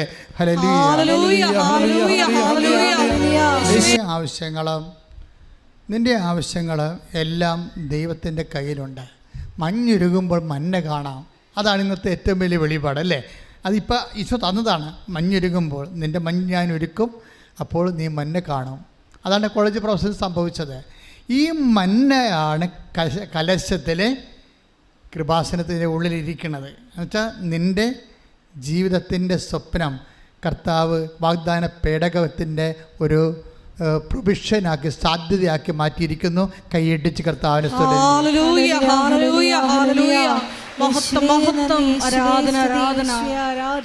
ഇനി രണ്ടാമത് സംഭവം ഉടമ്പടി പ്രകാരം വാഗ്ദാന പേടകത്തിലുണ്ട്. അതെന്താണെന്ന് നോക്കാം. അതെന്താണ്? അത് ഹെബ്രായർ 9:14 എടുത്ത് ശ്രദ്ധിക്കട്ടെ. ഹല്ലേലൂയ. മന്ന വെച്ചിരുന്ന സ്വർണ്ണ കലശവും അഹ്റോന്റെ തളിർത്ത വടിയും. രണ്ടാമത്തെ സംഭവം എന്താണ്? അഹ്റോന്റെ തളർത്ത വടി. അതെന്താ സംഭവിച്ചത്? അഹ്റോന്റെ തളർത്ത വടിയുടെ ഓൾഡ് ടെസ്റ്റമെന്റ് റെഫറൻസ് എടുത്ത് അഹ്റോന്റെ വടി എങ്ങനെയാണ് തളർത്തതെന്ന് കാണാം. ശ്രദ്ധിക്കട്ടെ. ഹല്ലേലൂയ. യേശുവേ നന്ദി. ഹല്ലേലൂയ ഹല്ലേലൂയ യേശുവേ ആരാധന ആരാധന ആരാധന ആരാധന. ഹല്ലേലൂയ ഹല്ലേലൂയ ഹല്ലേലൂയ ഹല്ലേലൂയ ഹല്ലേലൂയ. സംഖ്യ 17:7-8 തിരുവചനങ്ങൾ. സംഖ്യ 17:7-8. സാക്ഷി കൂടാരത്തിൽ സാക്ഷി കൂടാരത്തിൽ കർത്താവിന്റെ മുമ്പിൽ മോശ വടികൾ വെച്ചു. പിറ്റേ ദിവസം മോശ സാക്ഷ്യ കൂടാരത്തിലേക്ക് ചെന്നു. ലേവി കുടുംബത്തിനു വേണ്ടിയുള്ള അഹ്റോന്റെ വടി മുള പൊട്ടി പൂത്ത് തളിർത്ത് ബദാം പഴങ്ങൾ കായ്ച്ചു നിന്നു. അഹ്റോന്റെ പൗരോഹിത്യത്തെ കുറിച്ച് സംശയം വന്നപ്പോഴേ മോസസിന്റെ ഭാര്യ കലാപക്കുഴ ഉയർത്തി, അഹ്റോൻ പുരോഹിതനല്ല, അയാളുടെ പോലെ കഴിവ് എനിക്കുണ്ട് എന്നും പറഞ്ഞുകൊണ്ട് അപ്പോൾ വനിതാ പൗരോഹിത്യത്തിന് വേണ്ടി മോസസിന്റെ ഭാര്യ കലാപക്കുഴ ഉയർത്തി. പക്ഷേ എന്താ പറഞ്ഞാൽ ആ കാലങ്ങളിൽ തന്നെ അഹ്റോന് കൊടുത്തിരുന്നത് വരവാണ്, പൗരോഹിത്യ വരമാണ്. ആ ലേവ്യ ഗോത്രത്തിലുള്ളതാണ്. അപ്പോൾ ആ വരം ദൈവം തിരിച്ചെടുത്തില്ല. അപ്പോൾ മോസസ് വൈഫിനെയും തള്ളിക്കളയരുത്, കുടുംബകലഹം ഉണ്ടാവും അല്ലേ. അമ്മായിയപ്പൻ ജത്രോയൊക്കെ കാല് വാരുകയാണെങ്കിൽ പിന്നെ പണിയായിരിക്കും. അപ്പോൾ അമ്മായിയപ്പനും ഒപ്പിക്കണം, വൈഫിനും ഒപ്പിക്കണം. മാനുഷികമായ കുറേ ഒപ്പിക്കലുകൾ വന്നപ്പോൾ മോസസ് ഉപ്പുമ്പം കളത്തിലായി. അയാൾ പറഞ്ഞു, ഞാനായിട്ട് മറുപടി പറഞ്ഞില്ല അല്ലേ, ഞാൻ പറഞ്ഞ വാപ്പ ഉമ്മനെ തല്ലും അല്ലെങ്കിൽ പട്ടി കളച്ച ദിനമെന്ന് പറഞ്ഞാൽ ഉപ്പുമ്പം കളത്തിലായി. അപ്പോൾ മോസസ് പറഞ്ഞു, ഒരു ശരി, കർത്താവ് തീരുമാനിക്കട്ടെ. അല്ലെങ്കിൽ വേറെ എന്തിനാണ് അമ്മായിയപ്പൻ്റെ കൈ മേടിക്കണത്, വേറെ എന്തിനാണ് വൈഫിൻ്റെ വായിരിക്കണ കേൾക്കണത്. അതുകൊണ്ട് മോസസ് പറഞ്ഞു, കർത്താവേ ഈ വിഷയത്തിൽ ഇടപെടണം, ഇതെൻ്റെ കുടുംബ പ്രശ്നമാണ്. കാര്യം എൻ്റെ വൈഫ് മുറ്റാണ്, ഈ എനിക്കിതിനകത്തൊന്നും ചെയ്യാൻ പറ്റത്തില്ല. അഹ്റോന് പൗരോഹിത്യം നീയല്ലേ കൊടുത്തത്, അപ്പോൾ നീയാണ് കൊടുത്തതെങ്കിൽ നീ അത് തെളിയിക്കണമെന്ന് പറയും. അപ്പോൾ സാക്ഷ്യ കൂടാരത്തേക്ക് വിളിച്ചിട്ട് പറയും, മോസസ് പറഞ്ഞു, നീ കുറേ കരിഞ്ഞ വടിയെ കണ്ട് വെക്കാൻ പറഞ്ഞു. അപ്പോൾ ഉണങ്ങിയ വടിയൊക്കെ പെറുക്കി കൊണ്ടുവന്ന് 12 വടി വെച്ച്, എന്നിട്ട് രാവിലെ ഏത് വടിയാണ് തളർക്കണത് അതാണ് കർത്താവിൻ്റെ അടയാളം എന്ന് പറഞ്ഞപ്പോൾ അഹ്റോൻ്റെ ആ ഉണക്ക വടി കർത്താവ് തൊട്ട്, അത് പൂത്ത് ബദാം കായ്ച്ച് കിടന്ന്. കൈയിട്ടിച്ച് കർത്താവ്. അപ്പോൾ ഈ അഹ്റോൻ്റെ ഉണങ്ങിയ കമ്പ് പല ഉടമ്പടി എടുക്കുമ്പോൾ സംഭവിക്കുന്ന പ്രതിഭാസം അതാണ്. പല ആൾക്കാരുടെ ഉണങ്ങിയ കമ്പ് ബദാം കായ്ക്കും. അതാണ് ഈ പച്ചത്തിരി എന്ന് പറയണത്. ഞാൻ ഉടമ്പടി പുസ്തകം എഴുതിക്കൊണ്ടിരിക്കുന്ന സമയത്ത് പച്ച എന്ന് പറയുന്നുണ്ടായിരുന്നു. ഞാൻ തൈക്കാട്ടുശ്ശേരി ഇരുന്നാണ് ഉടമ്പടി പുസ്തകം എഴുതിയത്, ആദ്യത്തെ ഉടമ്പടി പുസ്തകം എഴുതുന്നത്. അപ്പോഴമ്മ ഈ പച്ച എന്ന് പറയുന്നുണ്ട്, തിരി പച്ച. അയ്യോ, എനിക്ക് എൻ്റെ ബിഷപ്പിനോട് അത് എക്സ്പ്ലെയിൻ ചെയ്യാൻ ഭയങ്കര പാടായിരുന്നു. അതിൻ്റെ ഇംപ്ലിക്കേഷൻസ് ഒന്നും എനിക്ക് കിട്ടുന്നില്ലായിരുന്നു ഇതുപോലെ. അപ്പോൾ പിതാവ് പറഞ്ഞ് ഇങ്ങനെ പച്ച നീലയൊക്കെ വെക്കേണ്ട കാര്യമുണ്ട്, വെള്ളത്തിരി കത്തിച്ചാൽ പോരെ. അപ്പോൾ ഞാൻ പറഞ്ഞു വെള്ളത്തിരി പ്രാർത്ഥനയ്ക്ക് ആൾക്കാർ കത്തിക്കുന്നുണ്ടല്ലോ, ഉടമ്പടി തിരിവായിട്ട് അത് എങ്ങനെ തിരിച്ചെടുക്കാൻ പറ്റും? അപ്പോൾ അതും ഇതും തമ്മിൽ എന്താ വ്യത്യാസം? ഇതിന് ഉടമ്പടിയുടെ ഇംപ്ലിക്കേഷൻസാണ് ഉള്ളതെന്ന് പിതാവിനോട് ഞാൻ പറയുന്നു. പിതാവ് അപ്പം ഏറെക്കുറെ എന്നെ ഒരിക്കലും അറസ്റ്റ് ചെയ്തിട്ടില്ല പിതാവ്. അപ്പോൾ അത് പിതാവ് കണ്ടിന്യൂ എന്ന് പറഞ്ഞ രീതിയിൽ. അപ്പോഴെന്താ സംഭവിച്ചത്? പച്ച എന്ന് പറഞ്ഞാൽ എന്താണ്? ഉടമ്പടിയുടെ ഒരു വാഗ്ദാനത്തിൻ്റെ കളറാണ്. വാഗ്ദാനത്തിൻ്റെ കളറാണ് പച്ച. ഈ കരിഞ്ഞ് കിടന്നിരിക്കുന്നത് നിങ്ങൾക്കറിയാമല്ലോ. ഒരു സാക്ഷി നിങ്ങൾ കേട്ടത് എന്താണ്? IVF. കഴിഞ്ഞ ആഴ്ചയിൽ ഞാൻ പറഞ്ഞു IUF ആദ്യം എടുത്ത് ഉണ്ടാക്കണില്ല. പിന്നെ IVF എടുത്തു, കൊച്ചുങ്ങളുണ്ടാവണില്ല. പിന്നെ ഈ ശാസ്ത്രത്തിൽ എന്താ മാർഗം? ഒരു മാർഗവും ഇല്ല. പിന്നെ എന്താ മാർഗം? ഉടമ്പടി എടുത്തപ്പോൾ കുട്ടികളുണ്ടായി. അതെന്താണ്? ഉണക്കക്കമ്പ് ബദാം പോലെ കായ്ച്ചു കൈയിടിച്ച് കർത്താവിലല്ലേ. അപ്പം ഉണക്കക്കമ്പെന്ന് പറഞ്ഞാൽ അതാണ്. ഒരു ശാസ്ത്രത്തിന് പ്രത്യാശ പോയി അവിടെ. അത് ബേസിക്കായിട്ട് അത് ഉണങ്ങിയിരിക്കുകയാണ്. പക്ഷെ കർത്താവ് തൊട്ട് കഴിഞ്ഞാൽ കർത്താവ് എന്താ പറഞ്ഞത്? ഈ കല്ലിൽ നിന്ന് take the word of God. ഈ കല്ലിൽ നിന്ന് അതൊരു എബ്രാഹത്തിൻ്റെ സന്ധി ജനിപ്പിക്കുവാൻ ദൈവത്തിന് കഴിയും. കൈയിടിച്ച് കർത്താവിന്റെ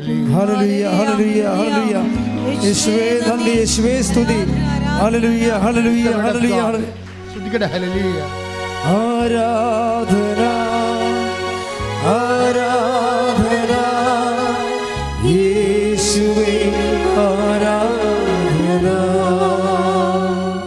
മത്തായി 3:9 ഞങ്ങൾക്ക് പിതാവായി അബ്രഹാം ഉണ്ട് എന്ന് പറഞ്ഞ് അഭിമാനിക്കേണ്ട. ഈ കല്ലുകളിൽ നിന്ന് അബ്രാഹത്തിന് സന്താനങ്ങളെ പുറപ്പെടുവിക്കാൻ ദൈവത്തിന് കഴിയുമെന്ന് ഞാൻ നിങ്ങളോട് പറയുന്നു. ഓർക്കേണ്ട ഒരു വിഷയം എന്താണ്? ദൈവത്തിന് എബ്രാഹാം പോലും വേണ്ടെന്നുള്ളതാണ്. എബ്രാഹത്തിൻ്റെ സന്ധികളെന്ന് വേണമെന്ന് പറഞ്ഞാൽ എബ്രാഹത്തിൻ്റെ രക്തത്തിലല്ലാത്ത കുഞ്ഞുങ്ങളെ എബ്രാഹത്തിൻ്റെ പേരിൽ പോലും ഈ കല്ലിൽ നിന്ന് ജനിപ്പിക്കാൻ കഴിയുള്ളവനാണ് നിൻ്റെ ഉടമ്പടിയുടെ കർത്താവായിട്ട് നിൽക്കണത്. അപ്പോൾ ആ ഒരു ദൈവത്തിൻ്റെ സാധ്യത, ചോര വിയർക്കുമ്പോഴും മരണം മണുക്കുമ്പോഴും കർത്താവ് മറക്കാതെ പ്രാർത്ഥിക്കുന്ന പ്രാർത്ഥനയുണ്ട്. Father, all thing is possible for you. Take the word of God. പിതാവേ, അങ്ങേക്ക് എല്ലാം സാധ്യമാണ്. സ്തുതിക്കട്ടെ. ഹല്ലേലൂയ ഹല്ലേലൂയ ഹല്ലേലൂയ ഹല്ലേലൂയ.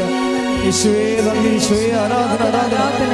ഹല്ലേലൂയ ഹല്ലേലൂയ ഹല്ലേലൂയ ഹല്ലേലൂയ ഹല്ലേലൂയ. മർക്കോസ് 14:36. മർക്കോസ് 14:36. അവൻ പറഞ്ഞു ആബാ പിതാവേ, എല്ലാം അങ്ങേക്ക് സാധ്യമാണ്. അപ്പൊ ദൈവത്തിന്റെ അനന്ത സാധ്യതയിൽ നിന്ന് മരണം മണുക്കുമ്പോഴും ചോര വിയർക്കുമ്പോഴും കർത്താവ് പ്രഖ്യാപിക്കുന്ന ഒരു പ്രഖ്യാപനമുണ്ട്. എന്താണ്? ദൈവത്തിൻ്റെ അനന്ത സാധ്യത. ഉടമ്പടി കാലുറപ്പിച്ചിരിക്കുന്നത് ഈ ദൈവത്തിൻ്റെ അനന്ത സാധ്യത നമുക്ക് വാഗ്ദാനമായി തന്ന സുവിശേഷ ഭാഗ്യങ്ങളിലാണ്. കൈയിടിച്ച് കിടന്ന് ആസ്വദിച്ചു.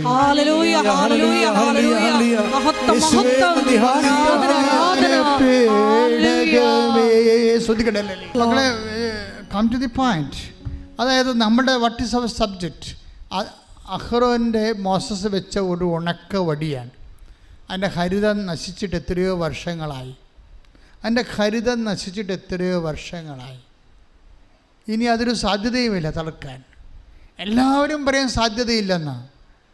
പക്ഷേ എല്ലാവരും സാധ്യതയില്ലെന്ന് പറയുമ്പോഴും ക്രിസ്തു പറയും എല്ലാത്തിനും സാധ്യതയുണ്ടെന്ന്. ആ അഹ്റോൻ്റെ പൂത്ത വടി മനുഷ്യൻ്റെ സാധ്യത അസ്തമിക്കുന്നിടത്ത് വെച്ച് ദൈവത്തിൻ്റെ സാധ്യത തുടങ്ങുമ്പോൾ അത് ബദാം കാഴ്ച പോലെ കരിമ്പച്ച നിറമുള്ള ഇലകൾ വീശിക്കൊണ്ട് നിൽക്കുന്ന ഒരു പുനഃസ്ഥാപനമില്ലേ?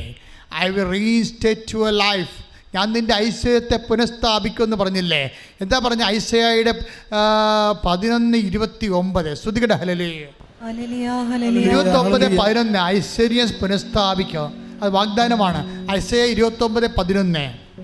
ഹല്ലേലൂയ ഹല്ലേലൂയ ഹല്ലേലൂയ. മഹത്വം യേശുവേ നന്ദി, യേശുവേ സ്തുതി. ഹല്ലേലൂയ ഹല്ലേലൂയ ഹല്ലേലൂയ ഹല്ലേലൂയ.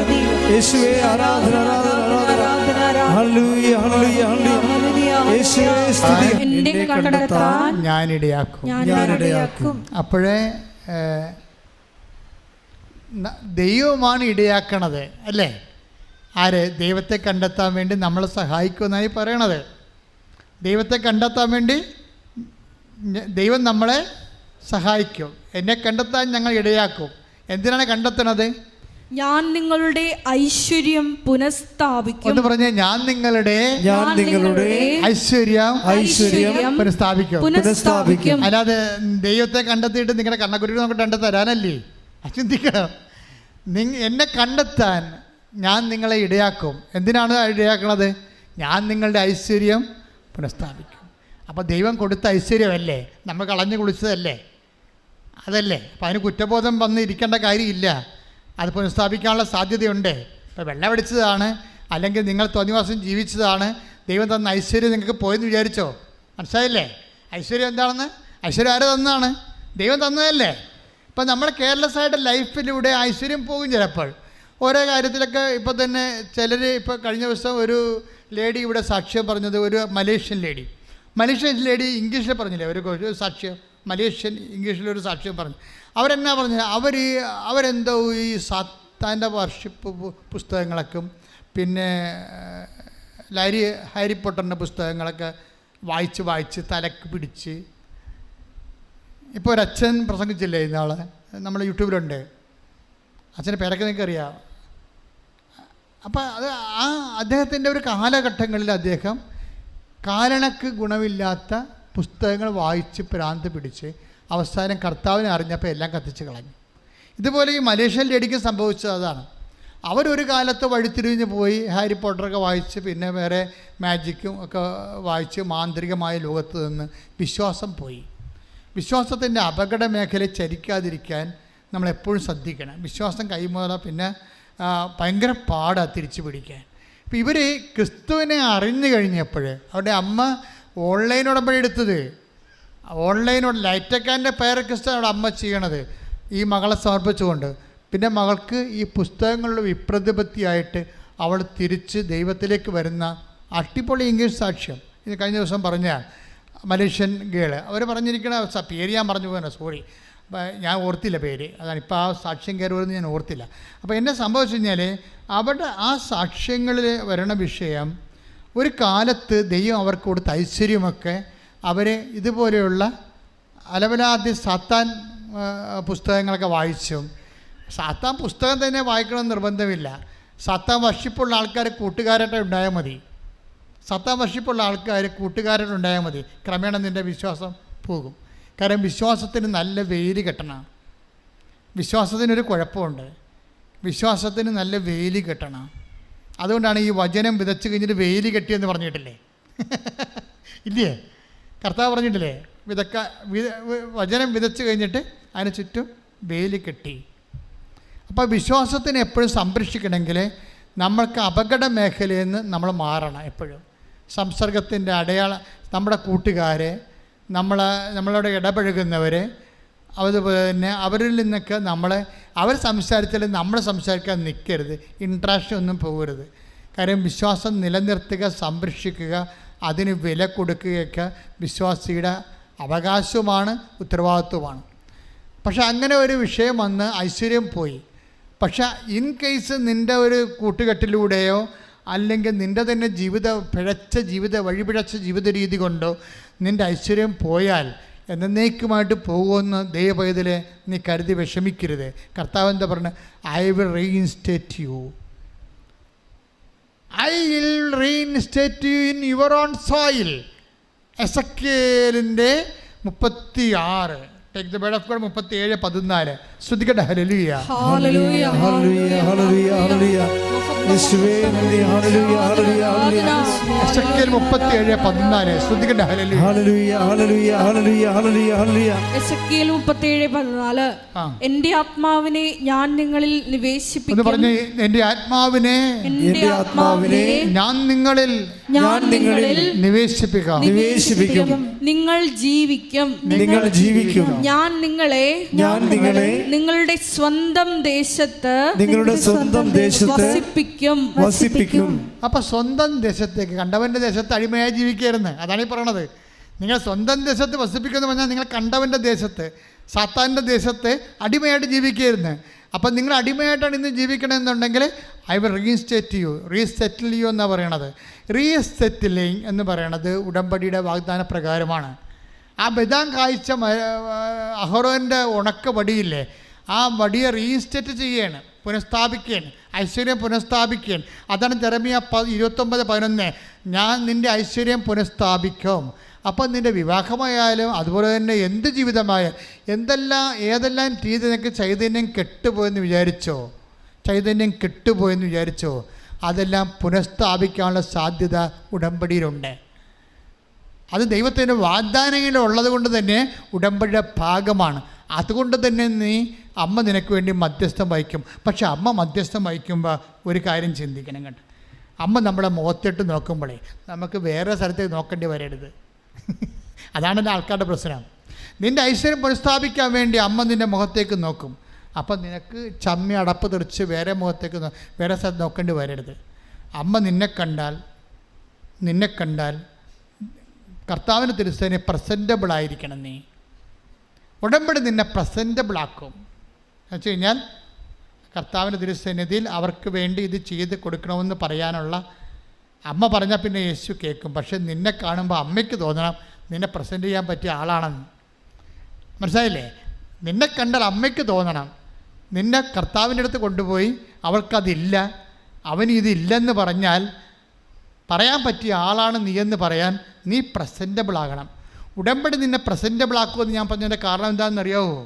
കാര്യം ഉടമ്പടിയിൽ ഇപ്പോൾ 7:4 എടുത്ത് ലൂക്കാൻ്റെ സുവിശേഷം 7:4 ശ്രദ്ധിക്കട്ടെ ലൂക്ക 7:4 അവർ യേശുവിന്റെ അടുത്ത് വന്ന് കേണപേക്ഷിച്ചു പറഞ്ഞു, നീ ഇത് ചെയ്തു കൊടുക്കാൻ അവൻ അർഹനാണ്.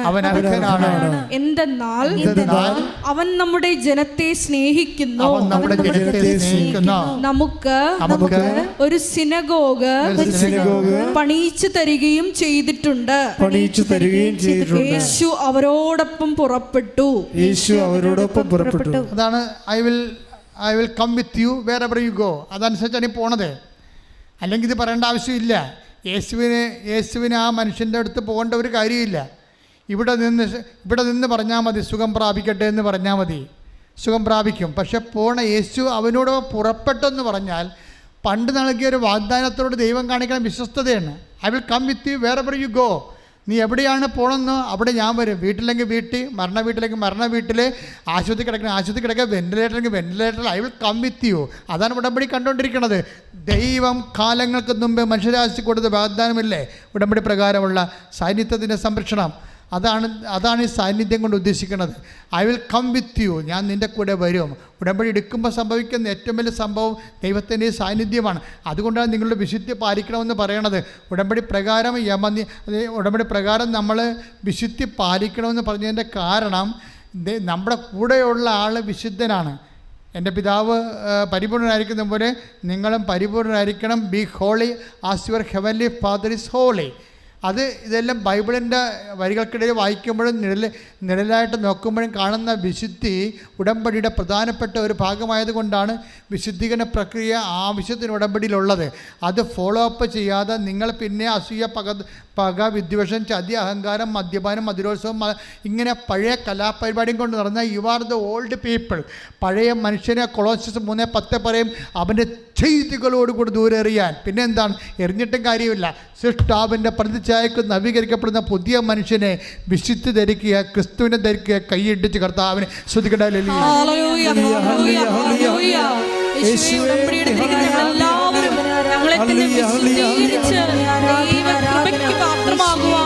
ആരാധനയിലൂടെ ഞങ്ങളെ അഭിഷേകം ചെയ്യണമേ. അപ്പോൾ എന്താ വിഷയം നിങ്ങൾ ശ്രദ്ധിച്ച് നോക്കിയേ. എന്താണ് ഈ പ്രസൻറ്റബിൾ ആക്കണത്? ക്രിസ്തുവിൻ്റെ മുമ്പിൽ ഈ യഹൂദ പ്രമാണിയെ സദ്ദാധിപനെ, റോമക്കാരനെ പ്രസൻറ്റബിൾ ആക്കുകയാണ്. ആരാക്കുന്നു? യഹൂദ പ്രമാണികളാക്കുന്നു. രണ്ട് കാര്യങ്ങളാണ് പറയണത്. എന്താണ്? ഇവനിത് ചെയ്തു കൊടുക്കാൻ ഇവൻ യോഗ്യനാണ്. എന്താ കാര്യം? അവൻ നമ്മുടെ ജനത്തെ സ്നേഹിക്കുന്നു. അതെന്താണ്? അത് കൽപ്പനയുടെ ഒരു ഭാഗമാണ്. എല്ലാത്തിനുപരി ദൈവത്തെ സ്നേഹിക്കാൻ, നിന്നെപ്പോലെ തന്നെ നിൻ്റെ അയൽക്കാരനെ സ്നേഹിക്കുക. അതെ, ജനത്തെ സ്നേഹിക്കുന്നു. രണ്ടാമത്തെ എന്താണ്? നമുക്കൊരു സിനഗോഗും പണിത് തന്നിട്ടുണ്ട് എന്ന് പറഞ്ഞാൽ എന്താണ്? ദൈവത്തെ സ്നേഹിക്കുന്നു. അതിലെ സംഭവം. അപ്പോൾ ഇവൻ ഇത് ചെയ്ത് കൊടുക്കുക. ഇപ്പം അമ്മ മാതാവിൻ്റെ മാധ്യസ്ഥത്തിൽ നിൻ്റെ കാര്യം ഇപ്പം നീ IELTS എഴുതി 7 പ്രാവശ്യം തോറ്റ പാർട്ടിയാകാം. ചിലപ്പോൾ 4 സ്ഥലത്ത് ഇപ്പോൾ ഒരു ദിവസം ഒരു അപ്പച്ചനെ കാണിച്ച് 7 സ്ഥലത്തും ജപ്തിയാണ്. 7 സ്ഥലത്തും ജപ്തിയായ അപ്പച്ചനെ കാണുമ്പോൾ അമ്മയുടെ ഞാൻ കൊണ്ടുവന്ന് കൊടുക്കും. അറിയാമോ? നിങ്ങൾക്കറിയാമല്ലോ, എനിക്ക് എപ്പോഴും രേഖ വേണം എന്ന് പറയുന്നത് എന്തിനാണെന്ന് അറിയാമോ? നമ്മൾ അച്ഛൻ്റെ അടുത്ത് നിങ്ങൾ വരുമ്പോൾ രേഖയാണ് ഞാൻ കൊടുക്കുന്നത് അമ്മയുടെ അടുത്ത്. അപ്പോൾ അമ്മയ്ക്ക് തോന്നണം ഈ 7 സ്ഥലത്തും ജപ്തിയുള്ള ആൾക്ക് ഇത് ചെയ്ത് കൊടുക്കാൻ അവൻ അർഹനാണെന്ന് തോന്നണമെങ്കിൽ എന്ത് ചെയ്യണം? അവൻ ജനത്തെ സ്നേഹിക്കണം, മനുഷ്യനെ സ്നേഹിക്കണം. അതുകൊണ്ടാണ് ഞാൻ നിങ്ങളോട് പറയണത്, രോഗികളെ പോയി കാണണം, ആശുപത്രി സന്ദർശിക്കണം, മനുഷ്യനെ സ്നേഹിക്കണം, വസ്ത്രമില്ലാത്തവർക്ക് വസ്ത്രം കൊടുക്കണം, അതുപോലെ തന്നെ ഭക്ഷണമില്ലാത്തവർക്ക് ഭക്ഷണം കൊടുക്കണം, മനുഷ്യനെ സ്നേഹിക്കണം. പിന്നെ എന്താണ്? അവൻ നമുക്കൊരു സിനഗോഗ് പണിത് തന്നിട്ടുണ്ട്. ദൈവത്തെ സ്നേഹിക്കണം. ദൈവത്തെ സ്നേഹിക്കാൻ വേണ്ടിയാണ് കർത്താവിനെ അറിയാത്തത് അറിയിക്കേണ്ടത്, അറിഞ്ഞവരെ ആഴപ്പെടുത്തുന്നത്, സുവിശേഷ വേല ചെയ്യണത്, കൃപാസനം പത്രം മേടിച്ച് കൊടുക്കുന്നത്, യൂട്യൂബ് സബ്സ്ക്രൈബ് ചെയ്യണത്, യൂട്യൂബ് ഷെയർ ചെയ്യണത്, എല്ലാം ദൈവത്തെ സ്നേഹമാണ്. മനസ്സിലായില്ലേ? അപ്പോഴേ ഇത് നിങ്ങളുടെ കപ്പാസിറ്റി കൂട്ടുകയാണ്. നിങ്ങളിതൊന്നും ചെയ്യത്തില്ല, വെറുതെ ഒരു ചെടുത്തി പ്രത്യക്ഷിക്കുന്ന പ്രാർത്ഥനയും ചൊല്ലിക്കൊണ്ടിരിക്കുകയാണ്. വല്ല കഥയുണ്ടാ? അവരെ എങ്ങനെ പ്രസൻറ്റ് ചെയ്യും മാതാവ്? നിങ്ങളെപ്പോഴും മനസ്സിലാക്കേണ്ടത്, അതായത് ഒരു പണിയും ചെയ്യാതെ പ്രത്യക്ഷിക്കുന്ന പ്രാർത്ഥന മാത്രം ചൊല്ലിക്കൊണ്ടിരിക്കുന്നവരെ നിങ്ങൾ ആദ്യം ചിന്തിക്കേണ്ടത് മാതാവിൻ്റെ കാല് പൊങ്ങാതിരിക്കാൻ നോക്കിയേക്കണം. കാര്യം മാതാവ് ഈ സർപ്പത്തിൻ്റെ തലയിട്ട് ചവിട്ടുന്ന കാലോട് നിൻ്റെ തലയിട്ട് ചവിട്ടാൻ ഇടവരുത്തരുത്. എന്തിനാണ്? നീ മര്യാദക്ക് ആദ്യം നീ പ്രസൻറ്റബിൾ ആക്കണം ദൈവത്തിൻ്റെ തിരുസന്നിധിയിൽ. അമ്മയ്ക്ക് പറയാൻ കഴിയണം, ഇവൾ അല്ലെങ്കിൽ ഇവന് ചെയ്തു കൊടുക്കാൻ കർത്താവേ ഈശോ ഇവൻ യോഗ്യനാണ്, ഇവൾ യോഗ്യനാണ്. എന്താണ്? ദൈവത്തെ സ്നേഹിക്കുന്നു. ദൈവത്തെ സ്നേഹിക്കുന്ന ഭാഗമായിട്ട് അവൾ ദൈവത്തിൻ്റെ വേല ചെയ്യുന്നുണ്ട്. ചമ്മലില്ലാതെ ചളിപ്പില്ലാതെ കൃപാസന പത്രം കൊണ്ടുനടന്ന് കൊടുക്കും. ആ സാക്ഷ്യം കാണുന്നവരൊക്കെ ദൈവത്തെ സ്നേഹിച്ച് തിരിച്ചു വരും. അല്ലേ? അതാണ് പ്രേക്ഷിത ബലം. ദൈവത്തെ സ്നേഹിക്കുന്നതാണത്. അല്ല കൃപാസന പത്രം കൊടുക്കണം അല്ല വിഷയം. ദൈവത്തെ സ്നേഹിക്കുന്നു. ആ സാക്ഷ്യം കേൾക്കുമ്പോൾ തന്നെ ആൾക്കാർ വരും. അപ്പോൾ 2 വീട്ടിൽ കൊണ്ട് ചെല്ലുമ്പോൾ പറയും, ഓ ഇത് ഞങ്ങൾക്ക് കിട്ടിയതാണ്, ഇത് കഴിഞ്ഞ ആഴ്ചത്തല്ല ഞങ്ങൾക്ക് കിട്ടിയതാണ്. അപ്പോൾ പിന്നെ എന്ത് ചെയ്യും? പിന്നെ തിരിച്ച് വീട്ടിൽ പോകും. അങ്ങനെയല്ല, 2 വീട്ടിൽ പോകുന്ന എടുത്തില്ല, ഇനി 3ാമത്തെ വീട്ടിൽ ചില ചമ്മലാണ്. ഈ ആൾക്കാർ എന്തിനാണ് ഇത്രയും കഷ്ടപ്പെടുന്ന ഉടമ്പടി ചെയ്യണത്? അതാണ് പ്രശ്നം. അപ്പം നിങ്ങളുടെ വയറ്റിപ്പഴപ്പ് നടക്കുകയും ചെയ്യണം, ദൈവത്തിനിട്ട് പണി കൊടുക്കുകയും ചെയ്യണം. എൻ്റെ അമ്മേ, ഇങ്ങനെ കുറേ എണ്ണം ഉടമ്പെടുക്കുന്നവർക്ക്. അപ്പോൾ എപ്പം നമ്മൾ ശ്രദ്ധിക്കേണ്ട ഇതാണ്, നിങ്ങൾ പ്രസൻറ്റബിൾ ആകണം ദൈവത്തിൻ്റെ സന്നിധിയിൽ. നിങ്ങളെ കാണുമ്പോൾ മാതാവിന് പറയണം അവൾ ദൈവത്തെ സ്നേഹിക്കുന്നുണ്ട്. എന്താണ് അമ്മയുടെ ജോലി? എന്താണ്? ക്രിസ്തുവിനെ അറിയിക്കുകയും അറിഞ്ഞവരെ ആഴപ്പെടുത്തുകയും ചെയ്യുന്നതാണ്. ക്രിസ്തുവിനെ പിതാവിനെ വാങ്ങിക്കുകയും വയറ്റിനിട്ട് വളർത്തുകയും പെറ്റ് വീട്ടിൽ നിർത്തി വളർത്തുകയും കുരിശോടുകൂടി വന്ന് അവസാനം ലോകത്തിന് പരിഹാര ബലിയെ ഏൽപ്പിക്കുകയും ചെയ്ത ഒരു കൈമാറ്റമുണ്ട്, ക്രിസ്തു കൈമാറ്റം. അതാണ് മെരിയൻ ഇവാഞ്ചലിസേഷൻ എന്ന് പറയുന്നത്. ആ ക്രിസ്തു കൈമാറ്റമാണ് നമ്മൾ യൂട്യൂബിലൂടെ ചെയ്യണത്, ഷെയർ ചെയ്തുകൊണ്ട്. ആ ക്രിസ്തു കൈമാറ്റമാണ് നമ്മളെ പത്രം കൈമാറിക്കൊണ്ട് വിശ്വാസ കൈമാറ്റം ചെയ്യണത്. ആ ക്രിസ്തു കൈമാറ്റമാണ് മൗത്ത് അമ്മ ചെയ്യണത്. കാണുമ്പോൾ എന്തെങ്കിലും പ്രശ്നങ്ങൾ ആരെങ്കിലും പറഞ്ഞാൽ ഉടനെ പറയും നിങ്ങൾ ഉടമ്പടി എടുക്കാൻ ആൾക്കാർ പറയും. അങ്ങനെയാണ് ആൾക്കാർ ഉടമ്പടി എടുക്കുന്നത്.